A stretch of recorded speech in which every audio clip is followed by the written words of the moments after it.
Hello and welcome to Newsmax TV. I'm John Bachman, and joining us now from Hofstra University and the site of the second presidential debate is former New York Governor George Pataki. Governor, thanks for being with us.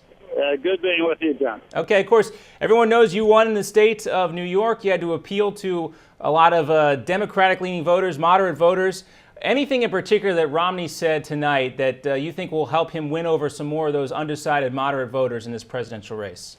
Yes, I do. I think he was very effective in pointing out the promises that President Obama made 4 years ago that he hasn't been able to keep. Even on the issue of immigration, when he pointed out President Obama consistently said, my first year I will introduce comprehensive immigration reform. 4 years later, he's never even tried to put in a bill.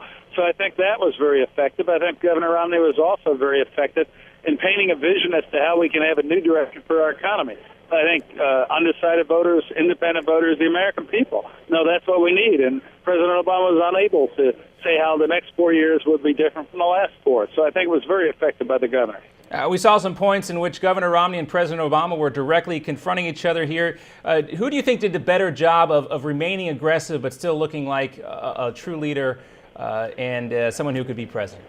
Well, I think the honest Governor Romney certainly looked presidential the whole way through. But in addition to that, I thought the most dramatic moment was when President Obama said, I, in the Rose Garden, said it was a terrorist attack. And the moderator actually butted in and said she agreed. And that is not the case. I've read the transcript of that news conference. The president did not say it was a terrorist attack.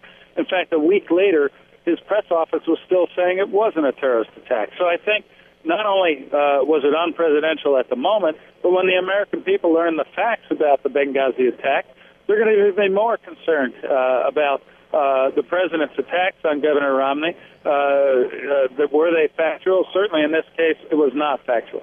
We know that everyone will be looking into that, and I'm sure it will come up in the next debate, which focuses on foreign policy. I also wanted to ask you about that 47% comment. Everybody was waiting for that to come in. It came at the very end from President Obama, along with some other comments on what some people classify as class warfare. Your take on the president closing and bringing up that 47% comment at the end? What the president has been trying to do from day one. It's to divide the American people.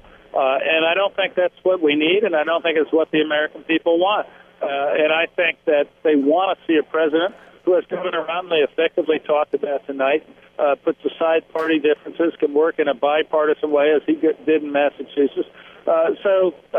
Certainly it's understandable the president brought it up, but I think that what we should have been seeing from him is a vision as to how he's going to make the country better over the next 4 years, and that just didn't happen. All right, former New York Governor George Pataki joining us from the Spin Room at Hofstra University. Thanks so much for your time, sir. Thank you.